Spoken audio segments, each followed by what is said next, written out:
Welcome to the Self-Storage Show, where I have conversations with my industry friends, talk with owners and vendors, and share tales about my management company, 3 Mile Storage. Let's go. Hey everyone, so I just finished putting together this new book, 3 Mile Storage Management, 3 Zones of Excellence. This is our framework for success in self-storage. Want a free copy? Okay, here's the deal. Book a strategy session with me. Together we're going to walk your business through the 3 Zones of Excellence framework. And I've done countless sessions like these over the years with many self-storage owners. I guarantee you that together, we're going to reveal some ways to increase your leads, rentals, and revenue. So go to 3milestorage.com and book your time today. Hi everyone, this is Jim Ross with the Self-Storage Show, continuing our interview series here that we've been doing lately. I have Randy Weissman with me today from Self-Storage Consultants. How's it going, Randy? Doing great. How you doing? Good. Where are you at? Looks like you're in your living room. No, this is my office, and that's one of my 2 helpers behind me. The other one's laying on the floor over here. Your office looks really homey, so I like it. Yeah, it's my home office. I love it. Yeah, me too. That's the way it works. And hence the blue background. No one knows. It's a mystery. Yeah. Anyway, if you don't mind, just kind of starting off with here, can you give us a little Cliff Note version of your history, kind of what you do, and we'll get into it. So the Cliff Notes version is I've been in self-storage for about, I don't know, close to 30 years. That's all? Yeah, that's it. That's it. I've had the, I guess, the experience of working as an owner. We had a portfolio that had 8 properties and 5 mobile self-storage warehouses that we sold about 10 years ago to Sovereign, which became Life Storage, which is now Extra Space. Mm-hmm. And, one of them got torn down and turned into a Costco, and every time I drive by it, it's like, oh no. I think the only thing left of it is a curb cut. Oh, geez. A little single tier comes down. Nah, it was okay. After that, I ran a couple 3 portfolios and semi-retired, I guess, about a year ago, and have been working with owners, just, I guess, for lack of a better way to put it, just to give back a lot of things that I've learned. You know, I used to say that, you know, in my elevator speeches that I've made more mistakes in storage than anybody I know. And the reason is, A, because I'm been doing it for a long time. And then the other reason is I was never afraid to try things. Yeah. And in the people that I work with today, I see a lot of reluctance of people to change and to grow with the time. So that's what I try to help them do. Oh, I like that. I mean, that's kind of why I started this platform as well. You know, just not so much about me talking, but to have people like you on who had the experience of kind of been there and done that, to be able to educate and give value and give back. So people that are at least open enough to listen to it and watch it, but then, you know, take something away and learn from it, then cool, job done. So, yeah, and if they don't, it's okay. So I mean, it's just my opinion, and my experience. And if they don't want to implement the things I talk to them about, that's okay. But you know, at least I'm pointing out and trying to get them to think about maybe doing something a little bit different. Yep, and it's just having that kind of conversation, honestly, and that's why I'm glad you're able to come on, because your wealth of knowledge and experience in that. We were kind of talking a little bit earlier about, you know, pricing and you know, rate increases and things like that. So I'd love to get your take on that. Yeah, so you know, one of the things I do run across with the owners that I work with is a lot of them are reluctant to, I guess, look at their pricing. And I'm sure you've gone into somebody's website and you see a price list, and that it's not a dynamic price list, but it's basically a PDF of what their prices are, and it hasn't changed in 3 or 4 years. I have no idea, but it doesn't change. And pricing really should be dynamic, and you don't have to be real sophisticated to have a more sophisticated pricing system. You can walk through your property and you can take your 10 by 10s and you can call 10 of your 10 by 10s value units and price them 10 or 20% below your standard units, and take the ones that I call in the corner of Main on Main, the one that are, you know, down the main aisle and all on the corners where it's easier to get to, that are better for commercial customers, and you can call them premium. And you can put that a 10 by 10 value unit in your system. You could label it that. You don't have to go out and hire someone to do that for you. And it helps you in a bunch of different ways. One, it helps you do rate increases and overcome some of those objections from current tenants. And which is another thing that I see a lot of owners reluctant to pass through rate increases. And if they do pass through a rate increase, they're afraid to go over what their street rate is that day. Well, street rates change, or should change all the time, and customers pay what customers pay. But if somebody's in a 10 by 10 and they're paying $100 and you raise them to $110 and they say, well, that's more than I see it on your website, you go, yeah, but you're in a unit that rents for $120, so you're still $10 below what we're renting for. You're in a premium unit. And so it gives you some leeway to overcome those objections, but it also helps you increase revenue. And that's the big thing, is to generate income and increase revenue, generate rentals. You can manage your specials on to your value units. So you instead of giving $120 unit away first month free, give your $80 unit away first month free. If the customer doesn't like it, walk them to the one that's at the corner of Main on Main within your property. I learned that when I was in the car rental business years ago. I was in Orlando. Yeah. You know what a Subaru Justy is? I'm the last person to ask. All right. Subaru Justy was a little 3-cylinder Subaru car that they made. And they used to list that on the internet and on all the car rental sites as a really inexpensive car. People would fly into Orlando and the CSR would walk them out to their Subaru Justy, and you got mom and pop and their 2 little kids and their luggage, and they can't fit in it. And and they used to park it next to one of those nice 5-liter Mustangs with a convertible. And for an extra $40 a day, you can have this car, and they rent the heck out of the Mustangs. And I don't think the Subaru's ever moved.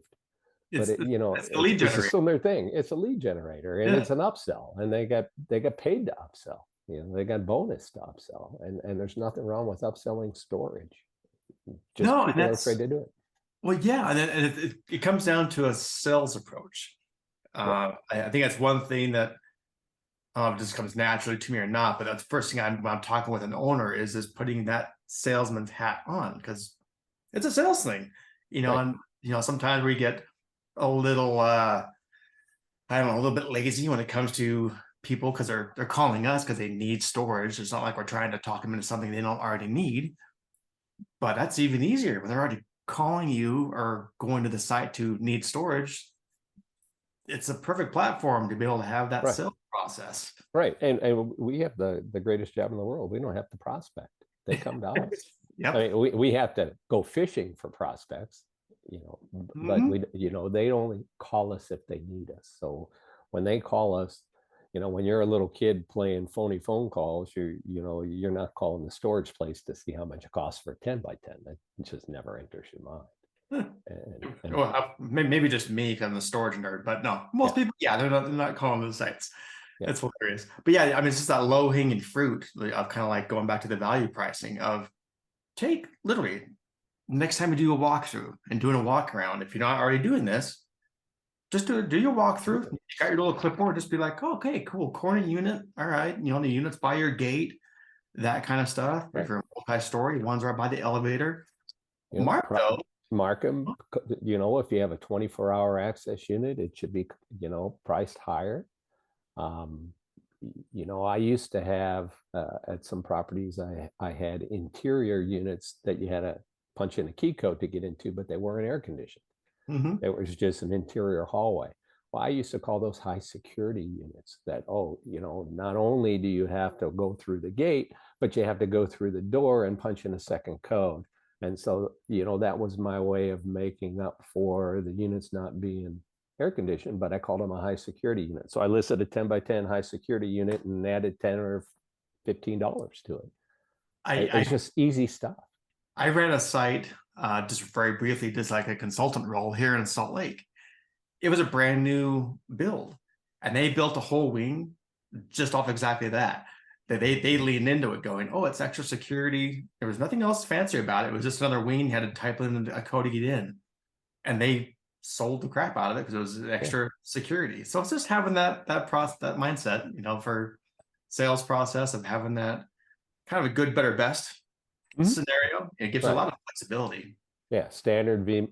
Premium and value, good, better, best. Yeah. It doesn't matter what you call it, but it gives you some flexibility both in how you're renting and gives you a loss leader, if you will, and gives you flexibility in rate increases Yeah. and promotions. And that's another thing I run into all the time. Somebody's got 5 10 by 20s at the property, 4 of them are rented, uh, and they're giving it away for free. First month free, or first month $1, or whatever promo they're running. Yeah. You're in your last unit. Why would you do that? And then why wouldn't you raise the price of that last unit, because everything in that class is rented? And just paying attention to your pricing can make a huge difference in increasing your net operating income. It's amazing. You're just kind of speaking on like dynamic pricing, which is basically it's supply and demand. Let's just call it what it is. It's just supply and 100%. demand. Okay. And if your software is worth anything, and most of them are very good now, they're going to have that capability. But I've seen a lot of people don't either click the button or not aware that it's available to them. So take a few minutes.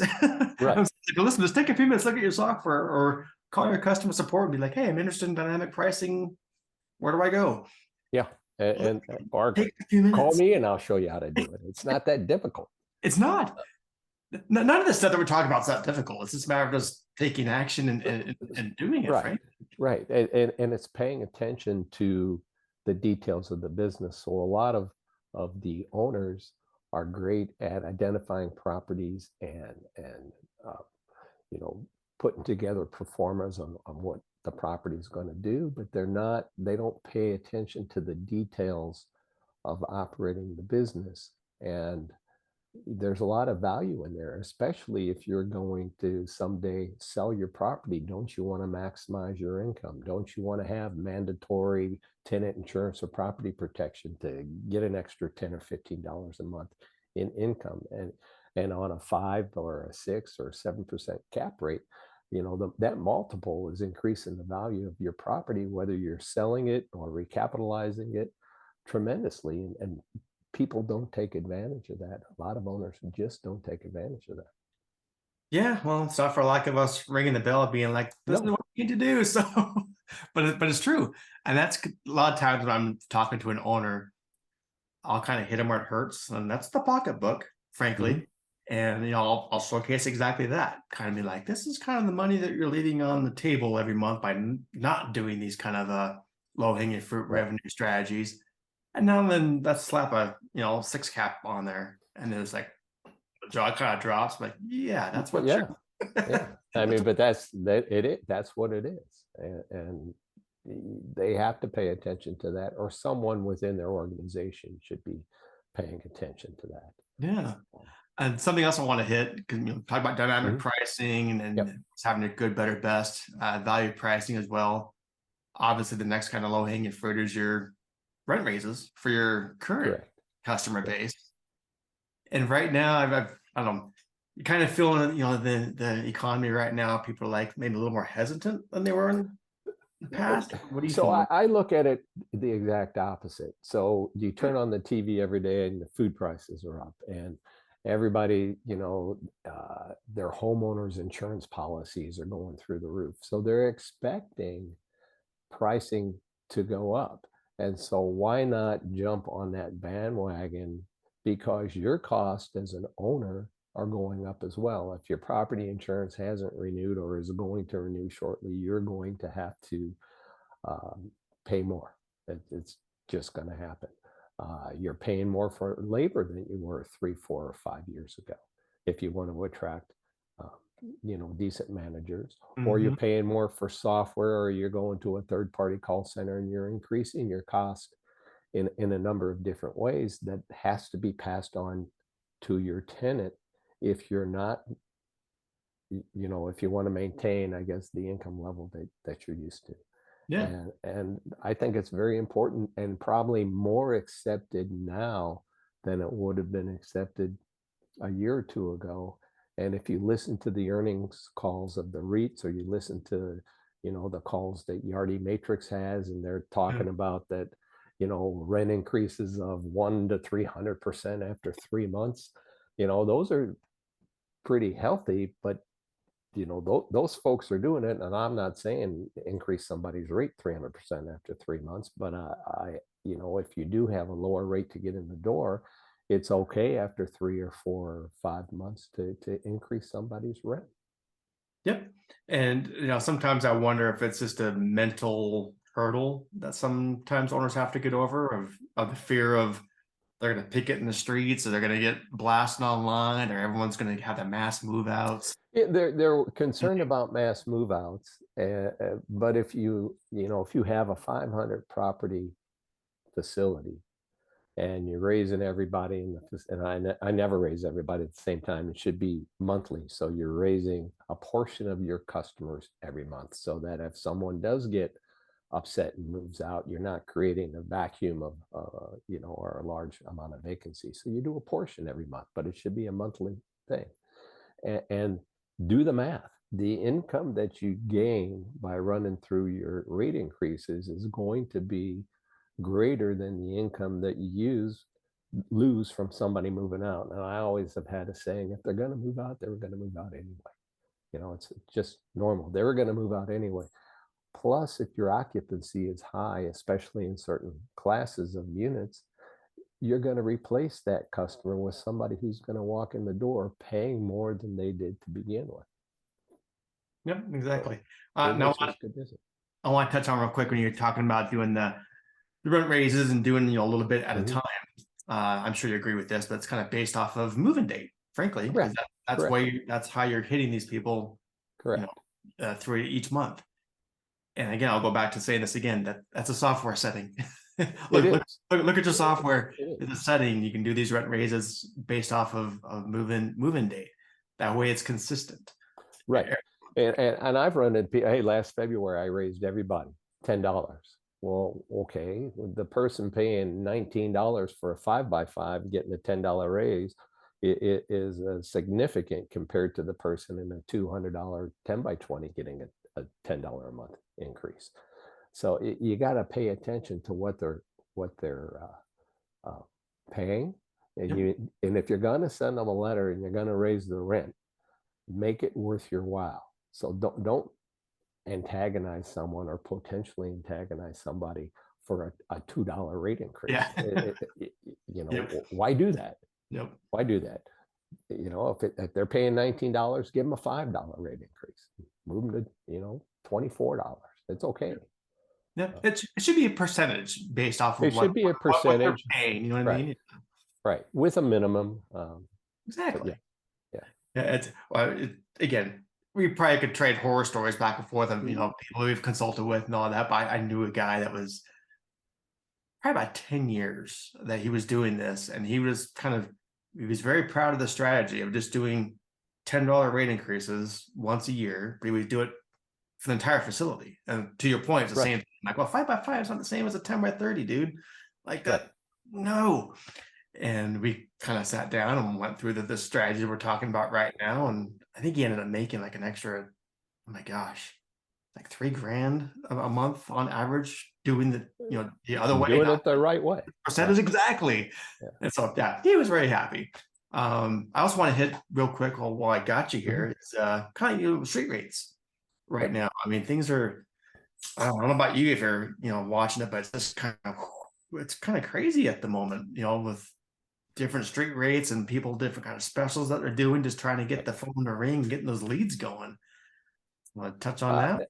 Well, I mean, you have to decide as a facility what I call it equilibrium pricing. Where do you want to be? You want to be the price leader? Do you want to be the price follower? Or do you want to be in the middle of the pack? And then after you decide where you want to be, what amenities do you have that justify you being there? So if you say, I want to be the price leader in my market on all of my units, what makes you better than the people within your 3-mile circle? and why would they want to do business with you versus them? Because I have a saying that if I blindfold you, spin you around in circles 3 times, and throw you inside of a 10 by 10 and then take the blindfold off, you don't know which storage facility that you're at. Yep. So what makes you get there from a customer experience standpoint that is going to make you better to justify that you're going to be $5 more or whatever that is. And then you also have to look at what your occupancy is. So if you're a price follower, but all your 10 by 10s are rented other than 1 or 2 units, that size should be the price leader because you don't have any vacancy left. So you have to look at what you want to be and then push your levers from there up or down based on your own occupancy and the customer experience and amenities that you offer, and not a blanket, hey, I'm the cheapest guy in town. Well, you only have 2 10 by 30s and they're both been rented for 4 years, so don't make it the cheapest guy in town on that size. But if you have 88 5 by 5s available, then you need to do some things. I'm a big proponent of what I call virtual conversions. So you take 2 5 by 5s that are together and call it a 10 by 10 and rent it for, or 5 by 10 and rent it for a little bit less in order to get some occupancy in those units.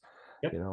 If you're out of 10 by 20s, but you got 2 10 by 10s next to each other, make it a virtual 10 by 20 and tell your customer, hey, you don't have to put your bedroom stuff with your lawnmower. I have a wall in between, and give an extra lock for free, and you're good to go. But that should be part of your monthly or weekly review of your property and where you're at. And if the virtual conversions work, you can go ahead and take the wall down at a later date. But you got to look at things on where you sit and what you can do to generate additional income or rent units that aren't renting, and maximize revenue on units that are. Mm-hmm. Again, that's kind of the purpose of this interview here. Is this hopefully the people that are listening to this will take the time, pull some reports, sit down, just be honest with yourself, right. see exactly where you're at. It's sometimes it's the ones that kind of stick their head in the sand and be like, that's all good. Mm-hmm. Yeah, that's reality kind of comes and slaps you in the face. So no, it's a little bit of complacency. I'm happy with what I'm making off this property. I know John and I know Sally and I know Bill, and they've been customers for a year, and I don't want to raise the rate. Well, you can't look at John and Sally and Bill. You need to look at a 10 by 10, a 10 by 15, and a 10 by 20 and where they sit. Yep, exactly. And I guess this could lead into, we could probably talk for another hour here, but because this leads into like, okay, if you're doing the right marketing, you have the right sales, that kind of dovetails into very nicely with your revenue management and things like that. But we'll focus on the revenue. This was great. Maybe we can continue the conversation. Do this again, Randy, if you're up for it. All the time, anytime. If people want to, reach out, learn more about what you got going on, you want to give any contact information? Sure. It's real simple. It's thestoragecoach@gmail.com. So just spelled out, thestoragecoach@gmail.com. I'll be happy to work with anybody and take a look at what you're doing and offer suggestions and give you my opinion and go from there. Great. Well, sounds good. Well, thanks so much for taking the time, Randy. Appreciate it. Take care. Take care. Thanks. Bye. Before we wrap up, just a quick reminder. Do you want to level up your storage game? Visit theselfstorageshow.com. Grab some high-value freebies, check out top vendor spotlights, and stay in the loop with our newsletter. Do you want to chat about becoming a client with 3 Mile Storage Management? All the info's there. Plus, if you've got a story to share, we're listening. Everything you need is at theselfstorageshow.com.